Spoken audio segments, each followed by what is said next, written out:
Thank you for this introduction. And at the opening of the festival, I introduced myself as a representative of Jurassic Park because I'm a dinosaur, and you see I am one. I'm almost 80, so I belong to generations which already retired, but I'm still active, and I like it. It is a blessing. I'm supposed to talk to you at the beginning, at least, about the debut, about your first step. So the easiest way will be to tell you about my first step. But before I do it, I will remind you some basic questions that I would suggest you pose yourself if you want to be a filmmaker. And these questions are, first, why you want to be a filmmaker. There are so many other beautiful professions. There are many professions where, and I'm disinterested. I'm not afraid that you will take my place because I will leave it soon anyway. But, so I can be frank. But this profession is, or this bunch of professions, are very risky. It is as bad as climbing Himalayas. There are many victims. So it is necessary to have a serious reflection why I want to do it. And I will present to you some options, because I have many students and many generations of students, so I can generalize what are the very common motivations that people choose. So the most banal one is that you have a hidden inclination to the red carpet. Well, it is human. I like red carpet. I cannot hide it. So I will not tell you that this is indifferent. It is very nice to be rich and famous.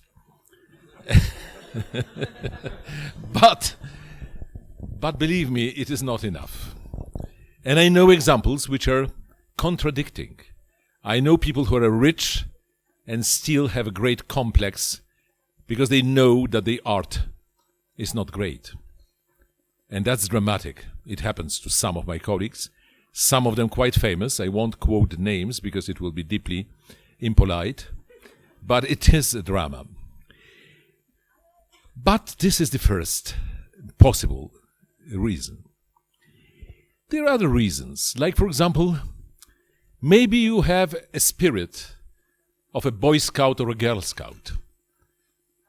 That's something that leads you to make films. Because we are groupies.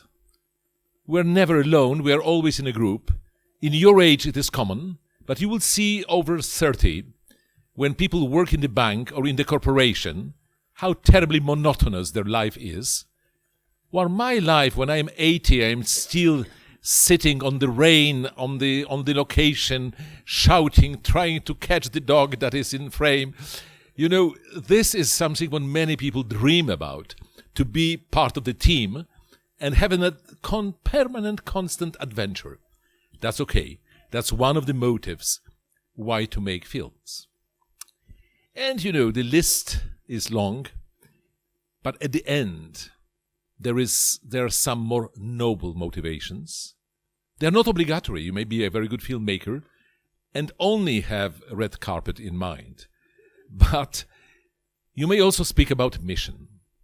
That means you want to share something with people.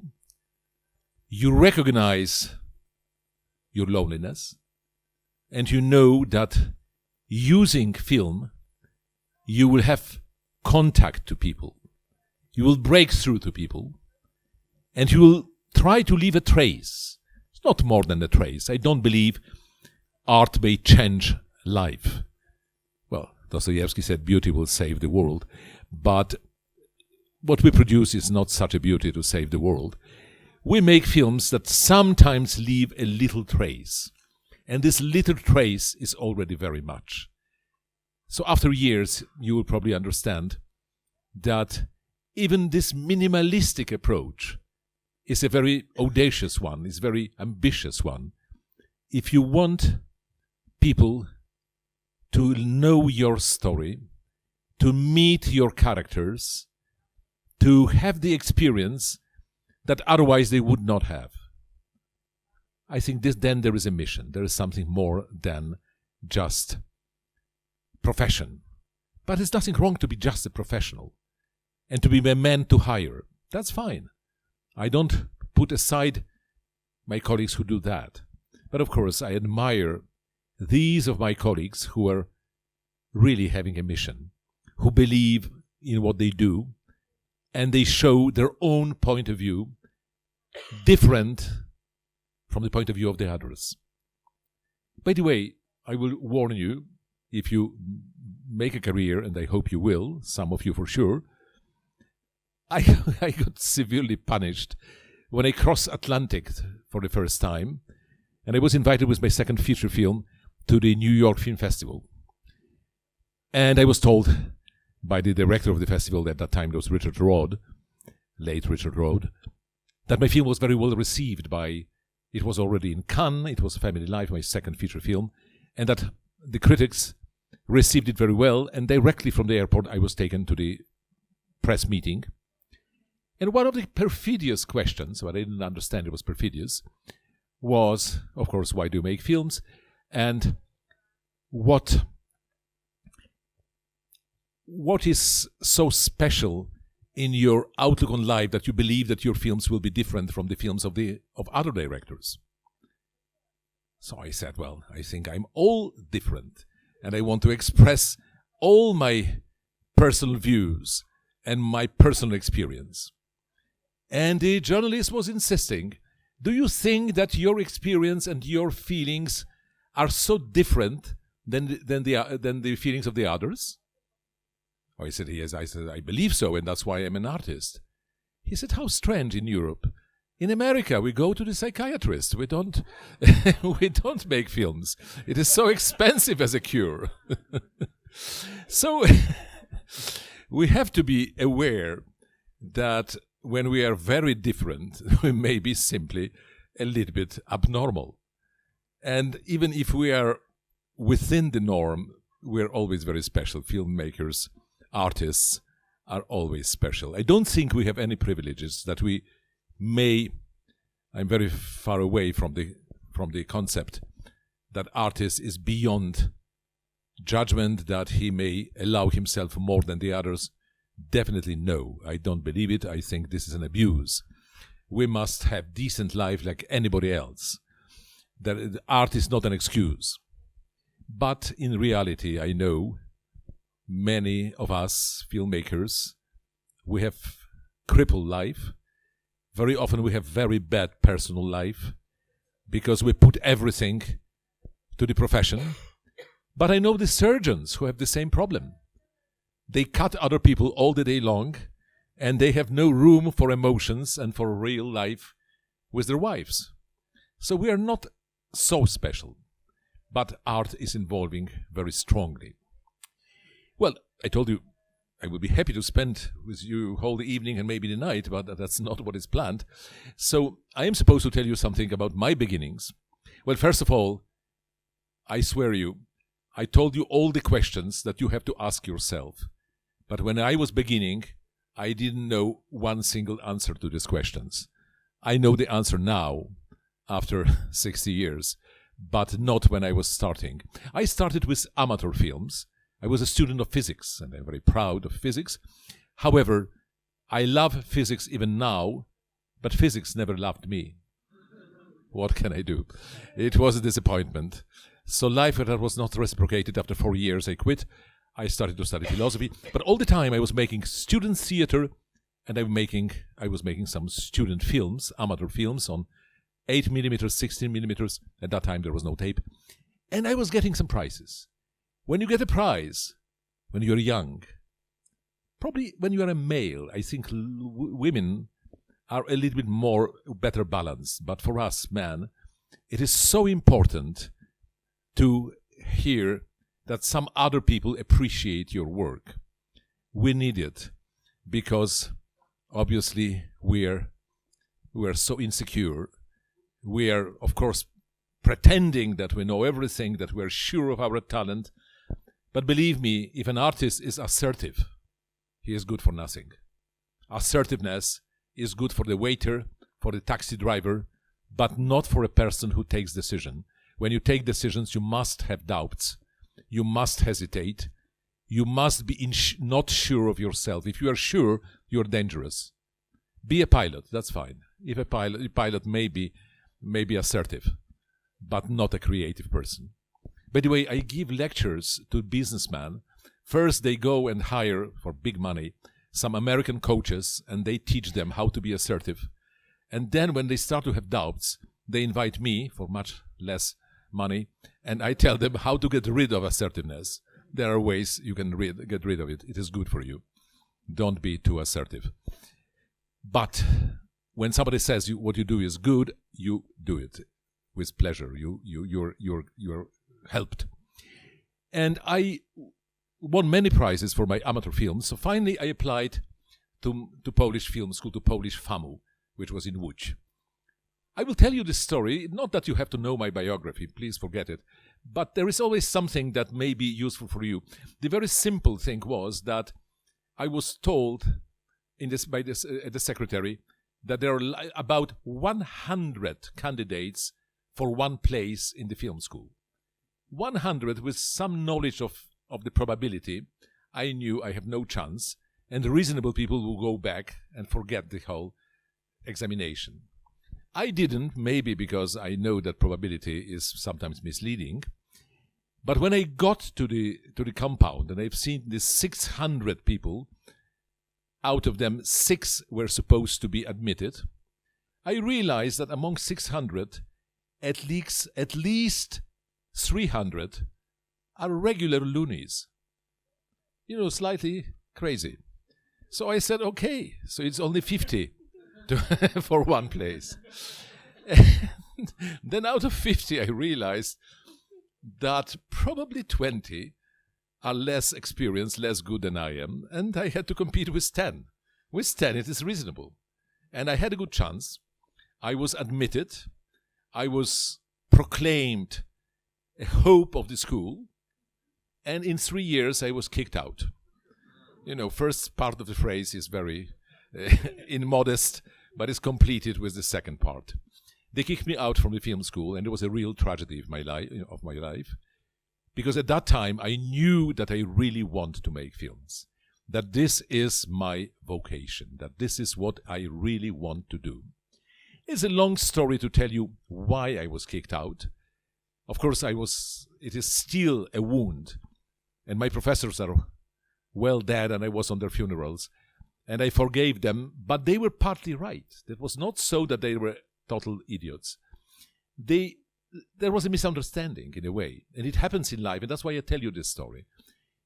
I've been to France. At that time it was very difficult to go abroad, and I've seen work of some of my great colleagues of Nouvelle Vague.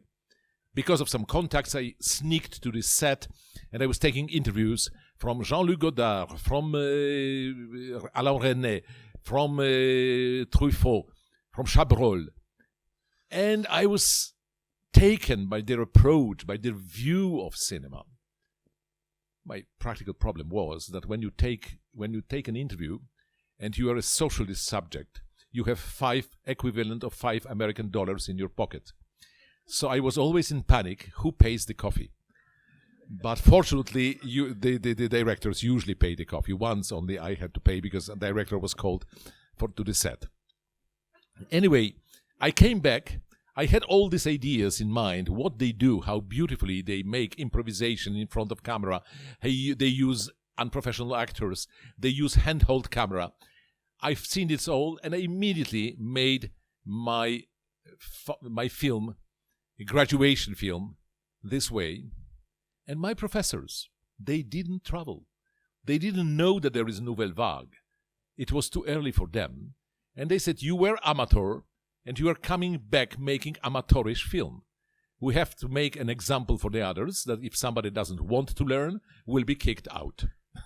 And they did it. They kicked me out from the school. And it was an utter humiliation for my pride, because I had either to apply for readmission, admitting my sins, or to slap the door and leave forever. And I understood that for my good feelings I should slap the door, but if I really want to make films, I have to accept the humiliation and say, sorry, I was wrong, promise never again. And in the depths of my mind, as I was taught by Jesuits, so it's not a surprise, I have sworn, I will show you. I will show you who is right. And I was readmitted, and I made my diploma film. With diploma it is easy, because diploma is expensive. School must give you diploma if they spend this money, because otherwise they will have problems in the ministry. And I was only thinking what was wrong in my previous film. There was one thing which was wrong. I had no sing sound. Polish is, as a language, I don't know if it is the same with Czech, probably not. We have particularly monotonous intonations. When you listen to the Poles, you really don't know who is asking a question, because it sounds all the same. And because very complicated grammar, and grammar takes replaces intonation. All other languages, to me, I speak a couple of languages. I even speak some Czech, but I don't want to try now. They are very theatrical. To me, the British, and when I speak English, I try to imitate British with this melody, because in Polish, it is always the same monotonous tone. That's why we have no dubbing. Dubbing is not acceptable by the public, because it sounds like a theater play. Because when people who are dubbing are trying to find a sync, lip sync, immediately their intonation becomes more and more articulate. That means more and more artificial. First time you say good morning, and then you say good morning. And when you intonate more, it sounds false. And that was a weak side of my film, because it was very true in the image, like documentary film, it was a feature, but sound done in the studio was false. I felt it. So I was looking for an idea how to make a film without dialogues. I thought, should I do it about a protagonist who is deaf? But I said it's not nice, because it is playing pathology, somebody's problem, generalized. And then I thought, well, why not the monastery? When monks are silent, they don't talk. And I said, that's a very good solution. I wrote a script based on a very simple conflict. I knew it has to be a conflict. There is a young student in the monastery who is taking some measurements of the buildings, and he's bored to death because he cannot speak the monks. He eats with them, but he is not invited to any conversation. And there is one old monk who is looking at him, following his vitality, his youth, his health, and the old man is fading down. So there is a confrontation of two of them. I will show you in a moment the fragment. And at the end, the old man wants to tell something to the young man, but it comes too late. He cannot articulate a sentence. He dies. And that's at the end of the film. More or less, there is a little coda. The film was shot, was done, black and white, 30 minutes. And my professors panicked, because this was 1966. And they say all what is in the film are religious figures. It is all in the monastery. We will be criticized that this is a film ideologically wrong. And my dean, who was a clever man, says, okay, this happened, so let us make 2 prints. And they sent one print to Moscow, to the Vgik Komsomol competition for young directors, and the other one to Western Germany, to Mannheim Film Festival. And in 1 week, I got 2 prizes. One in Moscow from atheists and progressive students, and one in Mannheim from Catholics and Protestants. It was a good lesson. It was a good lesson because I understood how relative these judgments are. And once you have no words, people who watch your film put any interpretation they want. The Russians said that if an old monk is dying, it means religion is dying out, so the film is progressive. I think that Catholics and Protestants were a little bit more sophisticated. But I will just show you the fragment from the Middle East, about 6-7 minutes. Prosím vás, promítanie. Is this all correct? Okay, so I remember promítat.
All right. So I wanted you to see this fragment.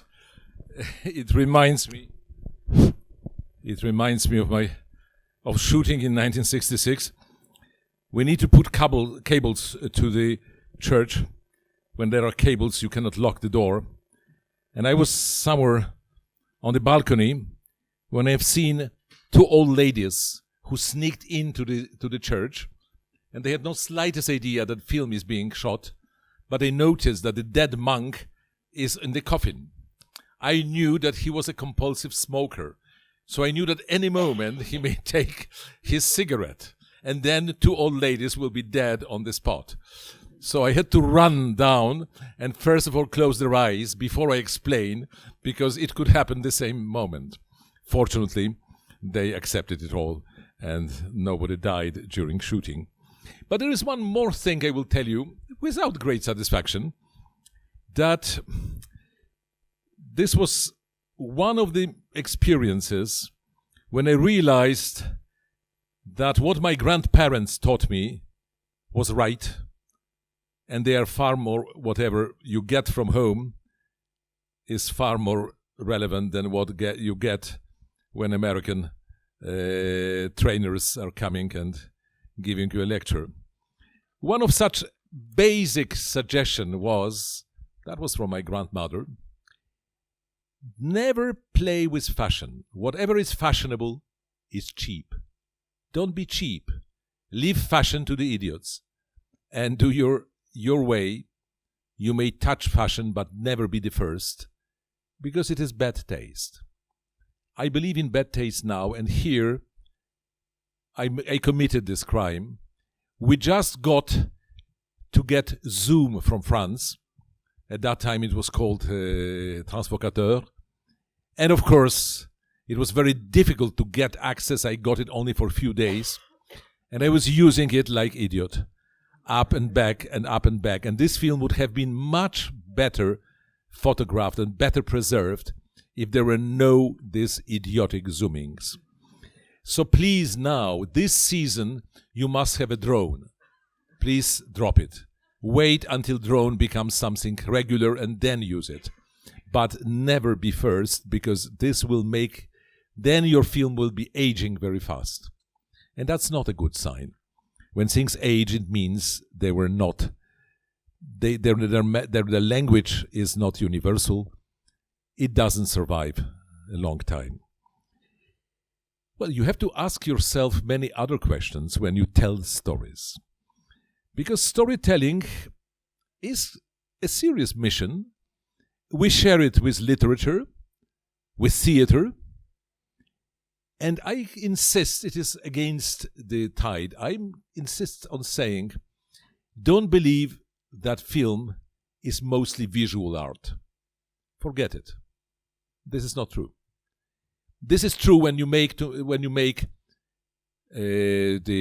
advertisement, when you make music TV. Okay, there is no semantic content, and you may enjoy images, cuts, colors, slow motion, all this kind of attractions. That's not cinema. Cinema is literature, is theater. There are actors, I mean fiction, film, but always characters, human beings, and their conflicts. And that's why I'm happy to quote my colleague with whom we worked very much and he was a very close friend, Kieślowskim, who was having many seminars and always saying, don't ask me where to put the camera. Ask yourself why you put the camera, what you want to tell. Don't bother me with all this nonsense about digital, non-digital. Doesn't matter. What does matter is what you want to tell me. What is the story behind it? What is your vision of the world? What kind of people you like? What kind of people you don't like? Show this. And then the means, try to hide the best. But that's not the beginning. It's not essential. So this is something I would try to pass to you. You may believe me or not. But if you are fashionable, you will be not remembered long. You will be forgotten. There are two things which are usually aging most in films. I know it because I'm an expert, because I'm old. So the automobiles, cars, they age very fast. The cars from 10 years ago, you immediately recognize that this street is not today. And second is ladies' makeup, eyelashes. They change. You can immediately say, oh, well, this is an old film. This is a very old film. It is so old that it looks like new sometimes, because there are not many choices. But this is something what is changing. And this leads me to a second fragment which I wanted to show you. It is one of my latest films, but it's a very small, very unimportant work. I shot a film, full-length feature film in 5 days, for very small budget. I got it from our ministry for my 75th anniversary, so 4 years ago. And I had an idea which I would like to share with you. However, I wonder if it will impress you or not. You know, the film has a particular facility, easiness to show the passage of time. That's why I mentioned what is aging, what is not aging. Passage of time. And I thought that as I shot many films, why don't I revisit some of my films? That means, why don't I shoot the same actors 40 years later? I don't need a special makeup job. They all aged, and you will see some of them aged more and some less. However, it is the same 40 years. And at the same time, on their face, you see the history of their life. Because I shot them as young people when I was making this film which is quoted as a flashback. And now I visit these characters, and there is a young man who is interviewing them, which is a pretext, this is all fiction. And they have their memories, their recollection, and then flashback arrives. To me, it is somehow moving to see the same people in different age, to see what happened with their face during their life. So I will show you, maybe the fragment I've chosen is too long, so I will stop it earlier, because these actors are actors whom you probably don't know. However, they are quite famous European Polish actors, a little bit known in Europe. It is, well, Olbrychski is the third, Nowicki and Maja Komorowska are in the first part. And, of course, it is based on dialogue. It is almost like a stage play, the contemporary part. And definitely this film had better life on television than in cinema. But as it was very cheap, it brought some money. And it's also for your knowledge, because sometimes even film students ask stupid question. It's a stupid question, never ask it. Did this film bring money back? You have to make a full sentence. Back to whom? Because in the film, which may be blockbuster, some people maybe they lost money. And sometimes you have a film which is a total flop, but for some people they earned some money on the film. You must be very precise what money and what doesn't bring it back. So this film, which is definitely had a very discreet run, is very little known, had very few spectators and rather few sales. Commercially, it is extremely successful. Because for one, let us say, euro invested in this film, almost 2 euros came back. But there were very few euros invested. So the money it brought is very small. But statistically speaking, it is almost blockbuster. It is a hit. And I made a film with a big budget a couple of years ago already. So it was at that time over $6 million American dollars. So it is like today 3 times more because of inflation. And this film brought only few $1 million more than it costed. And it was much bigger success than this one. But depends how you ask the question. What statistics you have in mind. $1 invested is one indicator. Or what is your net profit? Then it is totally different.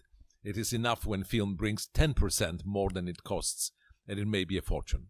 So it is just a practical advice when we talk about this the script. I will ask for the screening, but I will try to stop it. And as my microphone is disconnected when when the film runs, I will have to shout, and maybe my colleague projectionist will hear me. Otherwise, you risk 18 minutes, and that's a little bit too much because I see the times runs too fast. So please, prosím vás, promítanie, a ja řekne stop. Może by usłyszycie. Tak się umawialiśmy. A tak? No tak. To może pan. Ale po co? Chciałbym zarejestrować tę rozmowę. A to rozumiem. Wiem, co to jest kamera. Ale po co? Jakby to pani powiedzieć, to chcę się jak najwięcej dowiedzieć o ludziach, A dlaczego właśnie o mnie? bo była pani nieprzeciętna. Brawo! Była. A co, to ja już nie żyję? Przepraszam, tak mi się powiedziało. No dobrze, zostaw to. No to prawda. Mam już życie za sobą. A kto cię przysłał? To chodzi o nasz proces w sprawie reprywatyzacji? Brat go założył, nie ja. A dlaczego pani nie? A to nie twoja sprawa.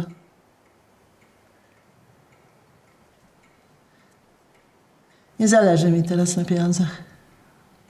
Najczęściej nie zależy na pieniądzach nie tym, co mają, bo jak mają, to chcą jeszcze więcej, ale tym, co już mieli. A ja miałam. Ale to było w pani dzieciństwie. Nie, potem też miałam. A wiesz, dlaczego nazywam się de Vier? Wyszłam za mąż, za Francuza. Stara rodzina z tradycjami. No mogłeś się tego wszystkiego dowiedzieć w internecie. Trzeba było odrobić lekcję, zanim tu przyszedłeś. Odrobiłem. To po co mnie jeszcze pytasz? No powiedz, bo inaczej nie będziemy rozmawiali.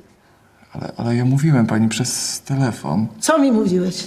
A jeszcze wcześniej pisałem w liście, że szukam ludzi, których życie można by jakoś podsumować. No to moje masz podsumowane. Smutna starość w domu opieki albo po latach zlotów i upadków cicha przystań, pogodzenie z losem, poczucie spełnionej misji. A jakiej misji? A to też masz w internecie. Ale chciałbym to usłyszeć od pani.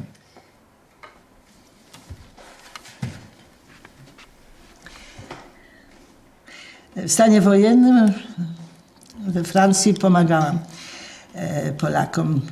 Wszyscy wtedy pomagali. Tak, jak to było możliwe. A nawet więcej. A co to znaczy? A nawet więcej? No, pierwsze dobre pytanie. Jak można więcej, niż to było możliwe? Otóż można. Można. No tak.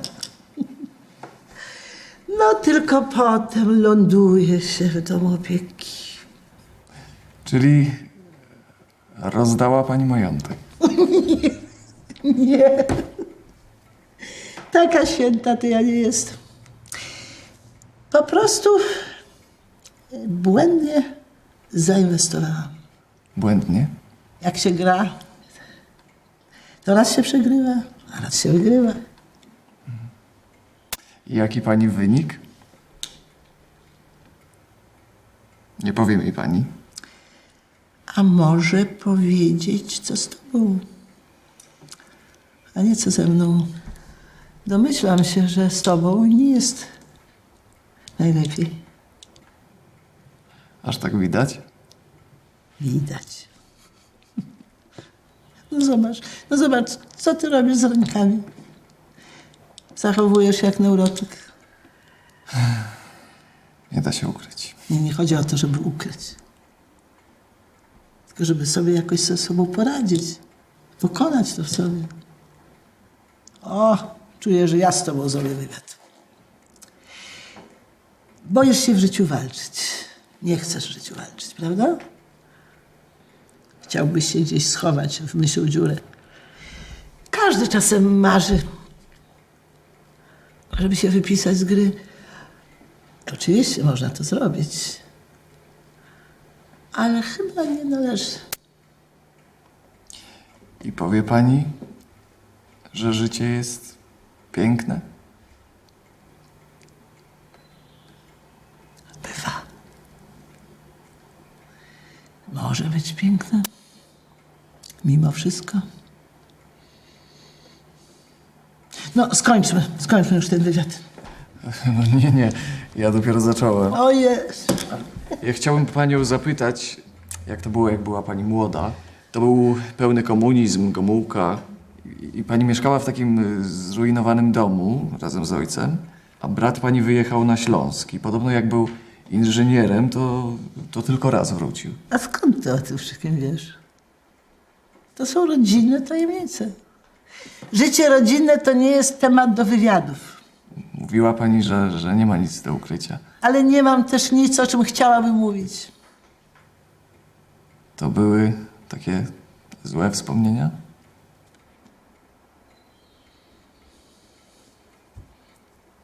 A pamięta pani, jak brat przyjechał, bo ojciec był chory? To przywiózł go wtedy taki kolega.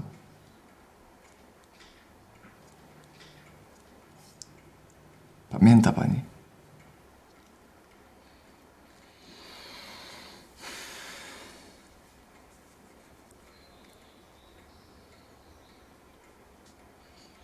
Pamiętam.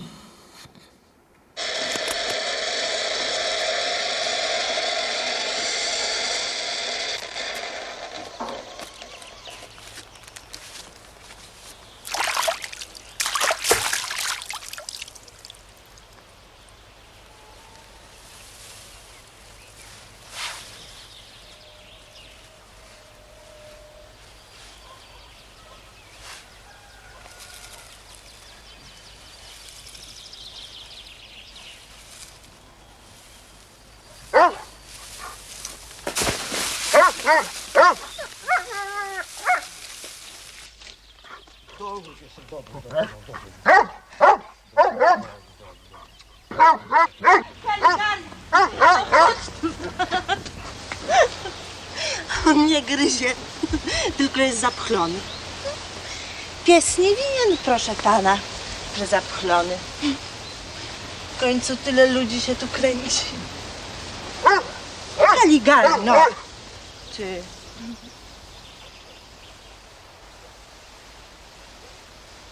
No ale to nie powód, żeby tak nieprzyzwoicie na mnie patrzeć. O cholera. Nie wyszło mi. Chciałam pana speszyć. Przyniósł pan towar? Nie, przywiozłem Wita.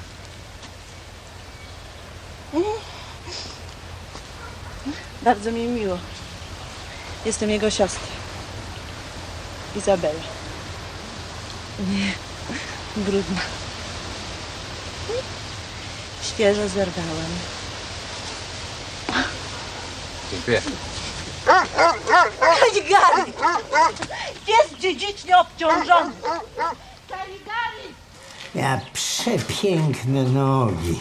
Nie takie jak te tancerki, co mają nogi jak zapałki, do tego krzywe. Ona miała, proszę pana, nogi muskularne, silne, mocne, jędrne. Wie pan, o co chodzi? Była jak kariatyda. Mogłaby balkony podpierać. Zdaje się, że coś tam pomiędzy nami było, a może nie było. Nie wiem, nie pamiętam. Ty zauważyłeś, że po latach baby się zapomina? Co? Ty jeszcze o tym nie wiesz, ale się kiedyś zorientujesz. Ale ja ją zapamiętałem. Nawet nie ze względu na te nogi, tylko ona miała w środku jakieś takie takie pęknięcie, jakiś smutek. Dziwna facetka, dziwna. Ale powiem ci, że cała ta rodzina tych Brownów była lekko walnięta. No zobacz stary. Na przykład Bella. Jaka Bella? Z czego się bierze Bella? Przecież Bella to jakaś Izabella, prawda? No to dlaczego nie Iza? Na przykład Iza, normalna Iza, nie Bella. Albo Bella po włosku. Bella, Maria. Albo Wit, bracie. Też jest nie w porządku, no bo po co Wit? Można Witek, można Wituś, można Witold. Nie. To jest tak, jakby się, wiesz, do pieniędzy dorabiało nazwiskami, imionami i tak dalej, i tak dalej. No, nadęte, to nadęte. Albo pies, stary, to jest najzabawniejsze. Psa mieli takiego kundla, zapchlonego, brudne toto, niedożywione toto, a nazwali go Visconti. Nie, co ja mówię, o Jezus, nie Visconti. Kopernik. Karigali. No widzisz, no. Znaczy to jest w tym jakiś sens. Nie ma. Ale powiem ci, że musiało się to walczyć.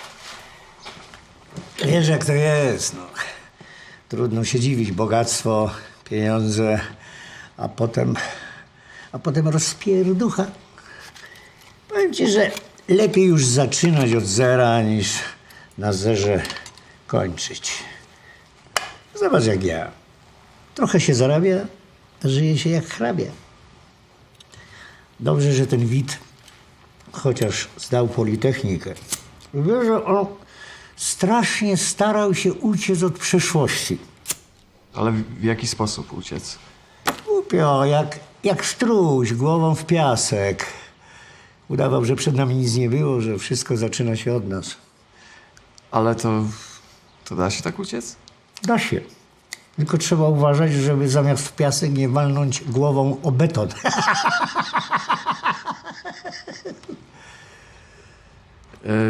A niech mi pan powie, pan sobie dobrze dawał radę w tamtym ustroju? Tak, dawałem sobie w tamtym, daję sobie w tym. Życie.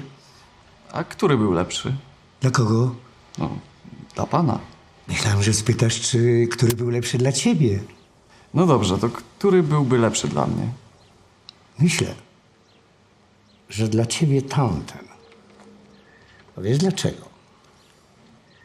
Bo ty się boisz wolności. Boisz się jakiejkolwiek decyzji. Ty chciałbyś, żeby wszystko się za ciebie decydowało. Wie pan co, ja to bym chciał, żeby w ogóle się nic nie decydowało. Co ty powiedziałeś? Żeby nic się nie decydowało. Jak to, żeby nic się nie decydowało? Ty chyba jesteś walnięty, jak Boga kocham. To znaczy co, ani tak, ani siak, jakieś nic, jakiś bezruch? I to by ci się podobało? No, myślę, że tak. Wariat. Jak Boga kocham, wariat. Szajbus, ty, ja znałem jednego takiego, źle skończył, mówię ci. Wiem, co wschód. Ty musisz wyjechać na wschód. Słuchaj, Tybet, tam spotkasz tych łysoli, bracie, to sobie będziecie mieć wątpliwości od rana do wieczora, no. A tu nie, kochany, tutaj nie. Tu zobacz na ten interes, tu trzeba decydować. Nie decydujesz, nie masz co żreć, nie żyjesz, kochany. Tak to wygląda. No dobrze, zostawmy to. I would like to show you all the film, but no time for that. So I will drop it here and come back to the point where I think wherever we are showing some story, we are passing some experience of other people, and it is, well, you can call it a mission, because our personal experience is always limited to our own life. How many people we know, how many stories we know from our own experience. Not that many. More than ever in the past, but you have now internet, you have all contacts, but through medias you get stories that are not your own, but they make you more experienced because you have some idea what may happen to you because it happened to other people. All depends if you watch stories which are made with wisdom or stories which are stupid. And unfortunately today, especially among the critics, there is so much confusion that few of them have courage to say, this is wise, this is stupid. They will always say that stupid is also interesting and so on, and wise is never all wise. This is the confusion. And this reflects your own view. What do you think about your chances of your career? Are there any rules, and some work is a work of talent, and other work is a work of no talent? Or is it a blind chance? Because today you know that anybody may become famous, and it is like a lottery. You win, you have no merit. You didn't do anything particular. Out of many, one object will be praised and one person will be famous. One writer will sell, and hundreds of other writers very similar are not selling. We know it. In pop culture it is visible. But I believe that there are some real values behind, that some works are better than the others, and usually when you do second, third work, you see where is the talent. And sometimes some people say, no, this is all blind chance, so I don't need to care very much. Well, it is an open question. I stick to my experience. I believe that good work wins over poor work, but not immediately.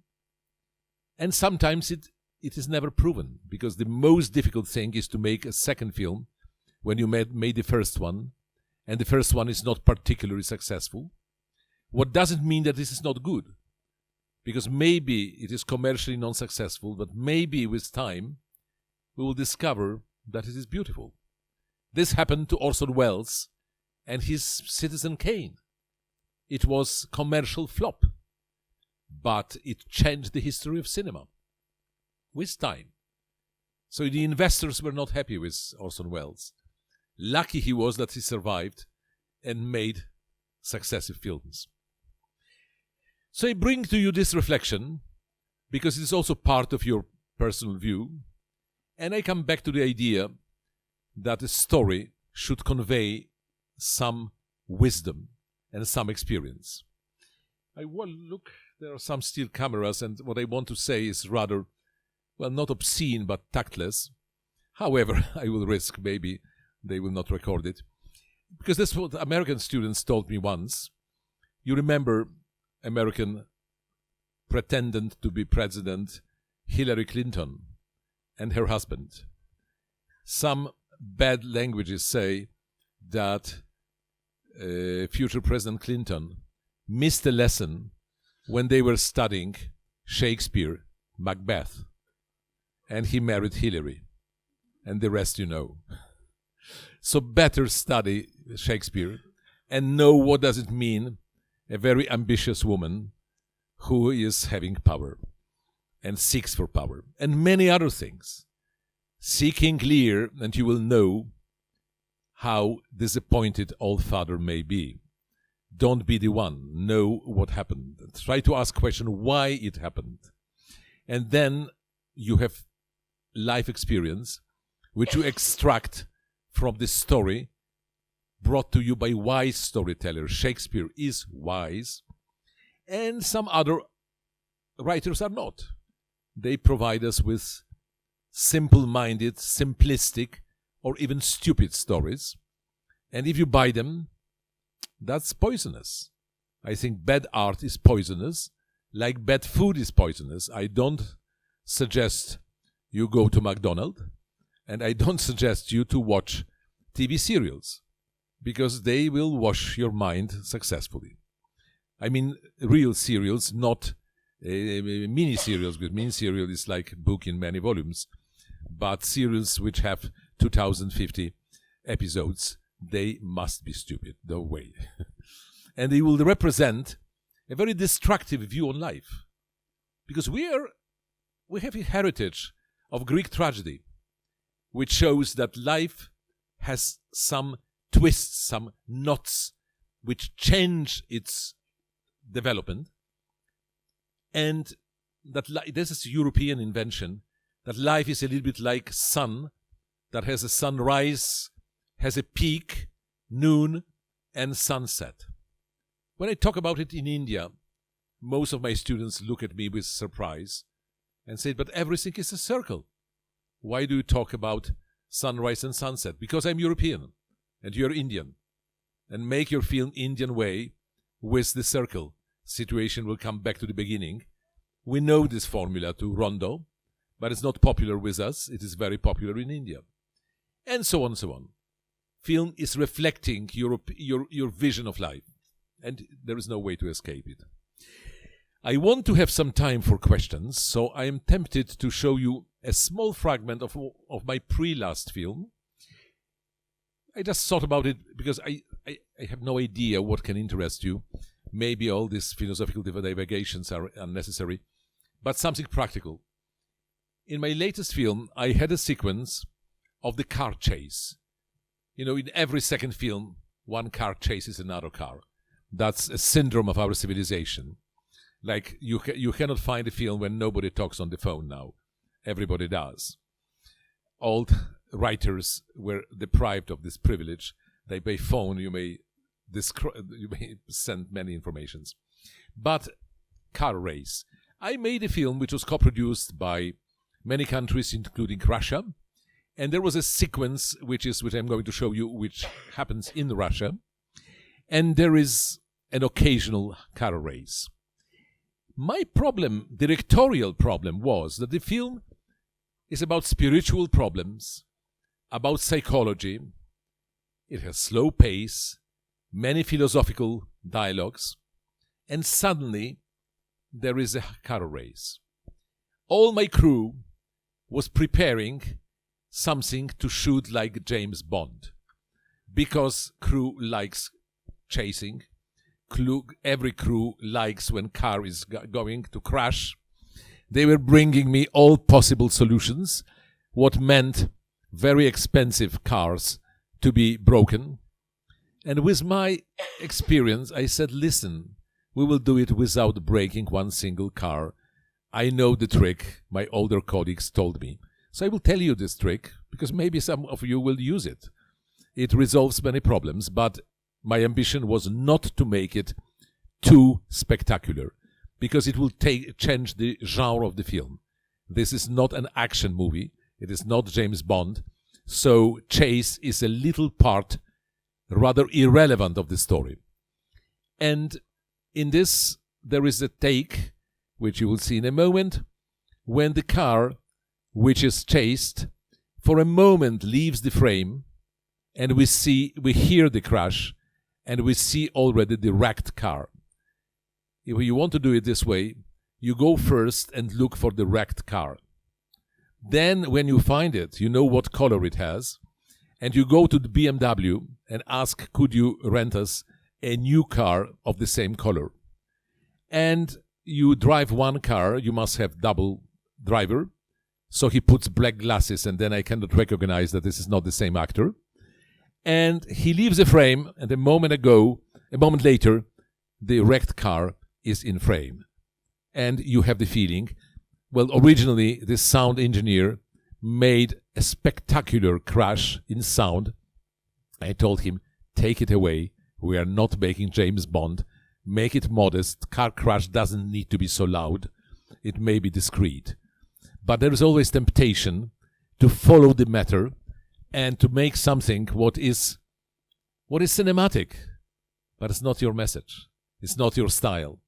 So the art of resignation is as important as art of invention. You invent, but you also have to resign. Sometimes some things are not in your style, you don't need them, so you forget them. Listen to the dialogue at the beginning. It is in English. However, I put subtitles because this is a Russian actor and my distributors in Anglo-Saxon countries, they say where actor is not Anglo-Saxon and not French or German, then put the subtitles even if they speak English, because we don't like your accents. Your Slavonic accents are unpleasant. We don't like them. What can I do? I like my accent, but I'm not asked this question. So let me see this 3 or 4 scenes of this film. It will be like probably 5 minutes. Let us go ahead. Prosim was promitaniem. Once the soul has departed, is only matter, and the son holds his mother's soul in his hand. Looks like an embryo. The soul is somehow similar to an embryo. An embryo is the harbinger of a person, but the soul is a person's essence.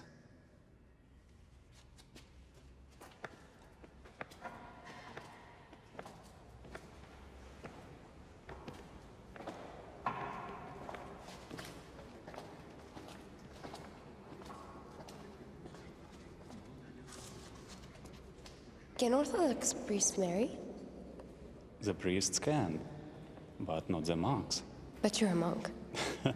You don't think I look like one? Well, I am.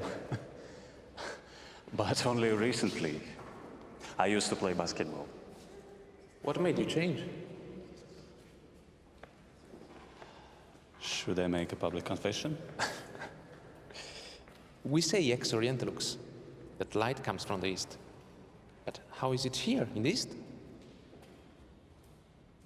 The light comes from God. But I don't know if God is in the east. All I know is that he's in our hearts. He paid me a visit. Did he visit because you asked him to? No, I asked for nothing. He chooses, and he pointed at me. I don't know why. I had a good life before then. Did you have a girlfriend? Did I have a girlfriend?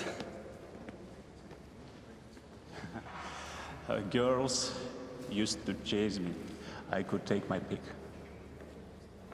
You want to ask if I ever regret it?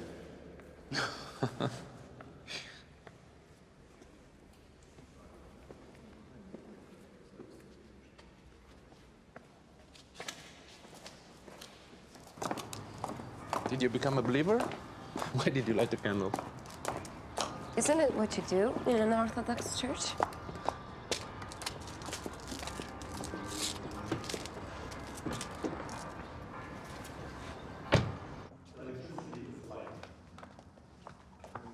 We provide people with life. Our strategy is simple and transparent. You will find that our offer is the best. None of our competitors can build a power line to Poland and then onto Western Europe cheaper than we can. So we await your decision. We believe in the future of this contract. We have powerful competitors, but we believe that we are more powerful than they are. Our assets, our technology, organization, and more than anything, our employees. It's enough just to look at who is working for us. Можно просто посмотреть на людей, которые у нас работают. Please welcome Kieślowski, head of our Polish division. Пожалуйста, слово Кieślowski. She was responsible for our bid, and if we win this contract, it's possible she will oversee the whole operation. I'm going to now give the floor to Ms. Nielski. Если мы выиграем контракт,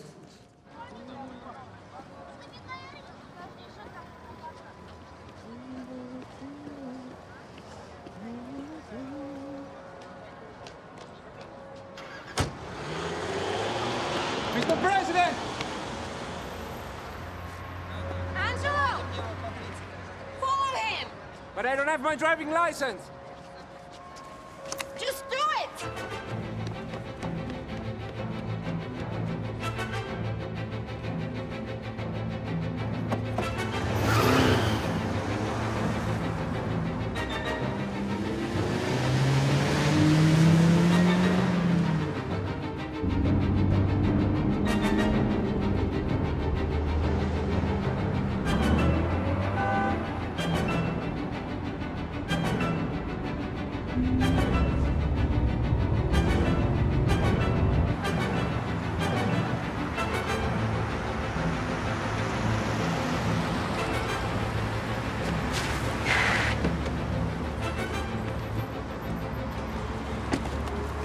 Стоило трудов, я прислал его водителя. I don't speak Russian. Thank you. Nothing. It's yours. Bye.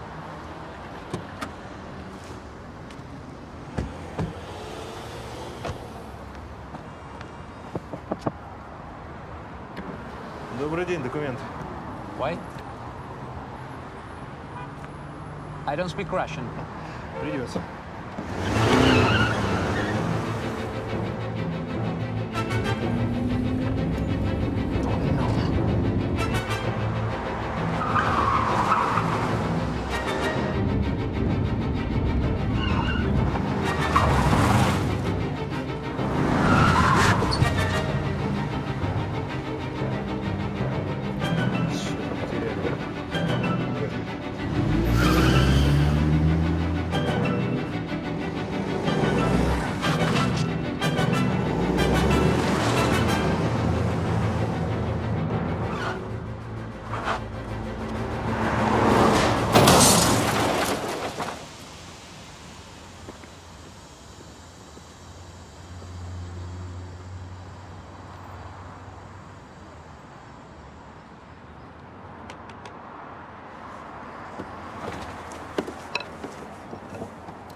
Okay, so that was a fragment I wanted to show you. When I show you films with philosophical thoughts, I'm always tempted to show something that is just entertaining. And I think we have to think about it in our films, that even if we have very high aspirations, we should also make films pleasant to watch or interesting to watch or exciting to watch. When you are too severe with your public, you risk the public will quit you. It happens quite often. Well, so I will be aiming now to say if you have any questions, if there is something I can answer. Maybe there are some other subject matters which are interesting to you. Don't hesitate, ask me in Czech. I probably will understand, and if I'm not, I will pretend I understand. But and at the end, I'm very tempted to show you a trailer of my latest film that premiered a week ago at Rome Film Festival, and will go to the exploitation to cinemas in Poland in a month's time, which is called Ether.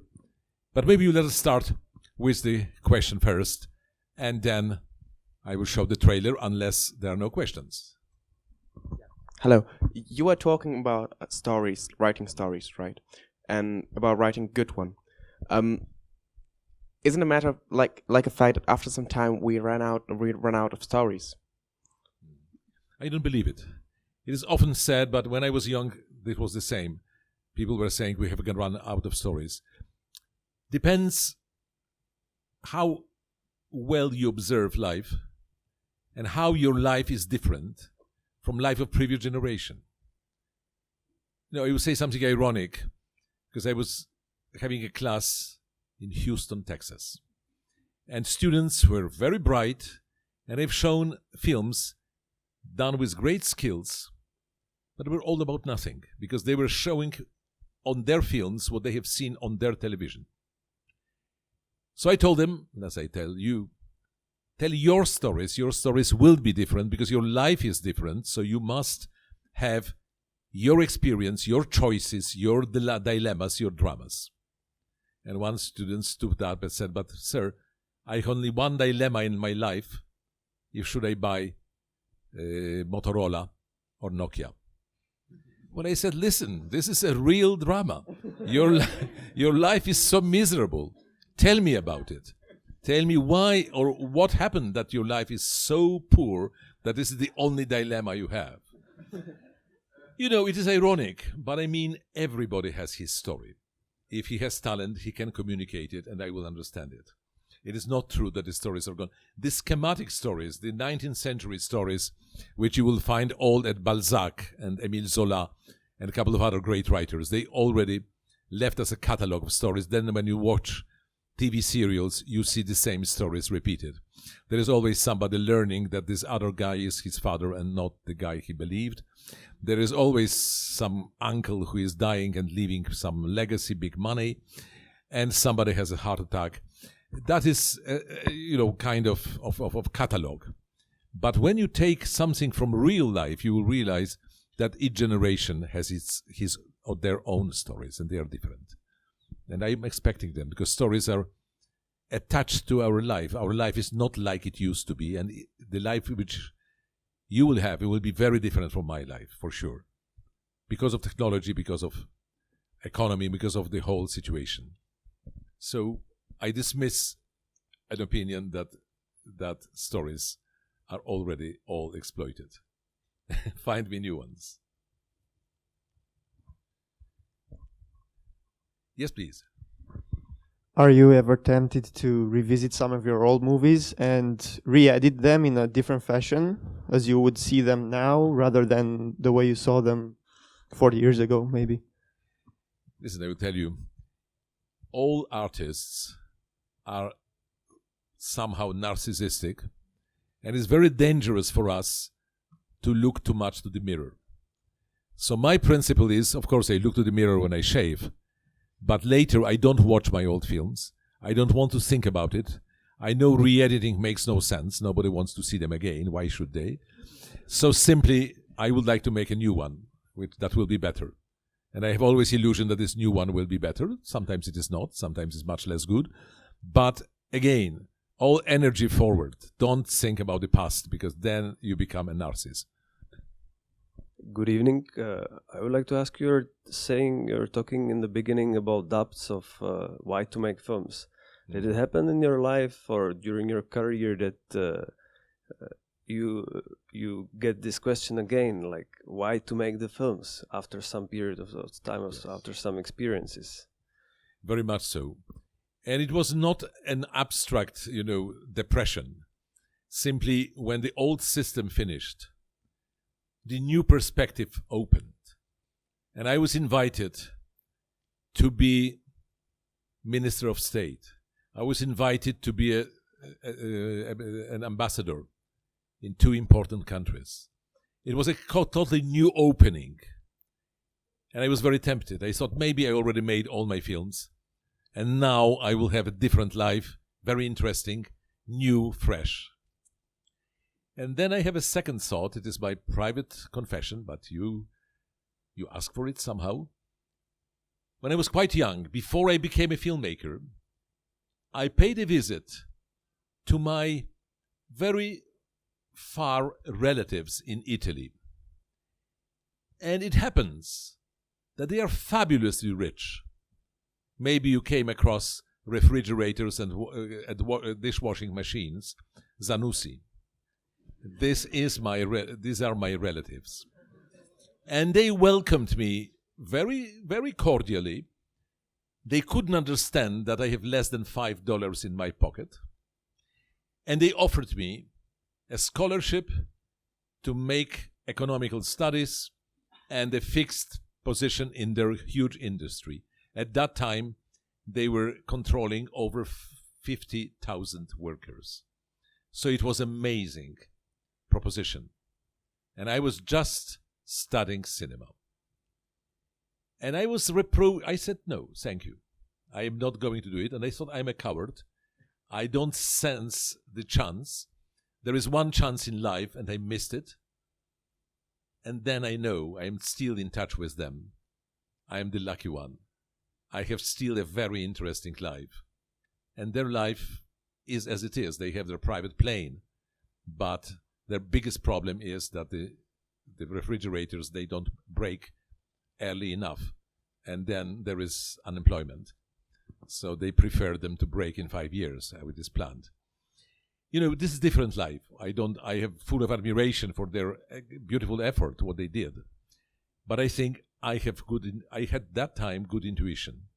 When I was offered to be in public life, to have a position of ambassador or minister of state, I realized this is the same kind of temptation I know now, that I want to continue to make films and meet people here like I do now. If I were with my refrigerators, you wouldn't have come. Why should you? And I want to break to people, because art is very often dictated by some inner loneliness, by the feeling that I understand things differently, and sometimes people share my opinion, and then I feel supported. Refrigerators wouldn't help me, and the embassy wouldn't help me neither. So I made a film about the embassy, and I'm very proud of it. It's, I think, quite accurate. Persona non grata, and that's all, but I'm happy I stick to what I have chosen, unless you start to boo and suggest me to retire, because one day it may happen. So, could you please tell us, why are you a filmmaker? What is really the core of your desire? Well, you know, I can formulate it, but I cannot swear you that I tell the truth, because I'm not able to swear that I really know the truth. All the motivations I've mentioned are my motivations. It is a mission and the red carpet. Now red carpet is ridiculous in my age. I know how ridiculous it is. But I know it is a vehicle for my next film. I need prizes because they give me financing for my next project. People look and say, is this old man able to attract any attention? If he is, okay, we will give him some money. That's practical. Of course, I was in many juries. I was giving prizes and receiving prizes. I know that all this is futile. Is only practically important, but you need this support as well. So I would say all motivations, but I want to convince people that some of my ideas are right, that some elements of that is strategies of life. I wrote a book about strategies of life, but some strategies of life are better than other strategies. And when you ruin your inner integrity, your life will be miserable, even if you will become rich and successful. I know it for sure. In my age, I have no doubts. And I would like to prevent people from having stupid life. Because life is a work of art. You may make a masterpiece, or you may make kitsch out of your life. I wish you don't make kitschy lives. That's very sad when humanity lives such a poor life. Not poor materially, because you may be sweeping streets and have a beautiful life. Some people manage to do that. So, shall I screen the trailer? Or there is another voice? Oh, there is yours. Yes, please go ahead. Yeah. Microphone is coming. You were talking about like every artist has his like upsides and downsides. Yeah. What do you, when you look at yourself, what is your upside and downside? Well, you know, whenever I see that my film has some impact, and I can never measure it, it's always my illusion, but it is my upside. And when I see it is rejected, when I see that people are leaving this screening in the middle, even when they go to the toilet, I get depression. When they come back, I think they want to see next film, and my depression continues. Because that's natural. We are always oversensitive and very egocentric and thinking about ourselves. We artists, we are unfortunately as particularly vulnerable, and nothing I can do about it. But you know what happened to me? It's maybe not modest when I mention it, but the film you have seen was partly in my country very received with great hostility, because I touch feminism in a negative way, and some kind of feminism, not all feminism, for God's sake. There is good feminism and bad feminism, like cholesterol, good and bad. That's my invention, a rhetoric. So of course I support equal rights of women. But if we come back to the point, because it attacks multinational industry, there was a strong reaction from their side, and a very vicious one. And I felt very, very upset. And then they paid some critics. And now I know they paid to write poorly. Well, it's amazing to me. I didn't expect this to happen. But no, few weeks ago, a taxi driver in my city recognized me by voice and said, "Did you make this film about the corporation?" And then he said, "Thank you. I quit the corporation, I'm a taxi driver, because it was hell and you have shown this hell." And then he said, "I will drive you free." It was not a big money. I said, no, but profession is one thing you have to earn. He said, "No, give me a symbolic 1 zloty, because I want to be proud that I gave you something, because you helped me to feel better. I have quit this world because this world is awful." That's the up. Nothing better can happen to you. Somebody will tell you that you have an impact on somebody's life. Very often it will be a loony.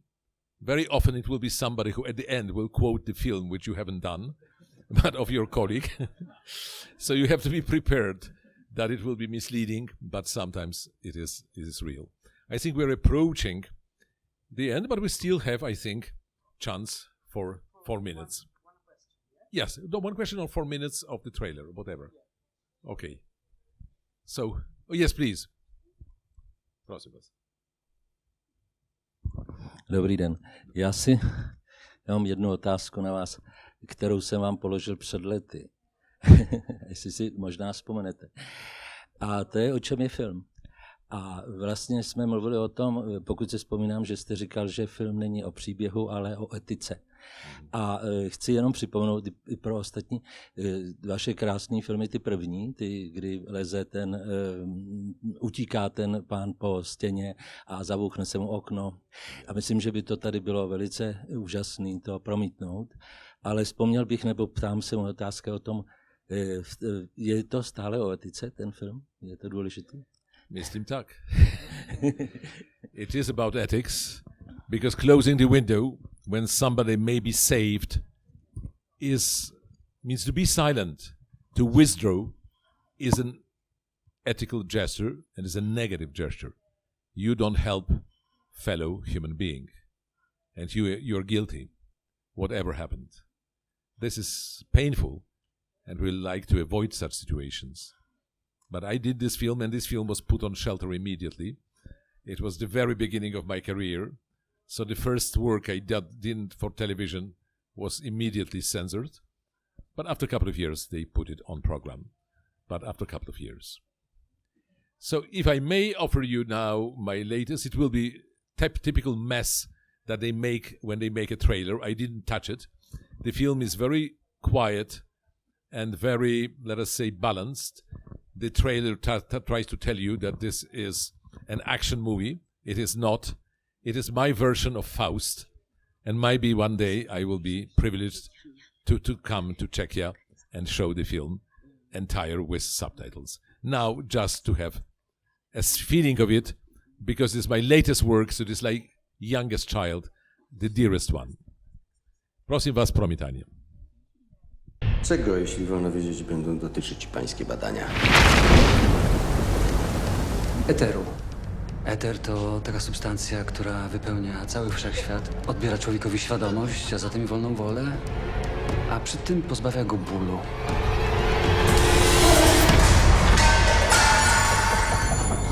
Proszę, niech pan doktor pamięta, że po pierwsze ma pan tutaj leczyć, a dopiero potem prowadzić badania. Oczywiście. Wierzysz, że dusza jest nieśmiertelna?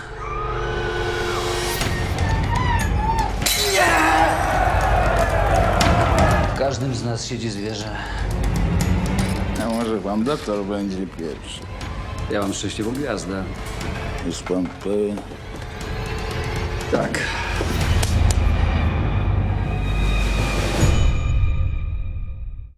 Thank you very much. It was a bit of propaganda, but how can I do it now?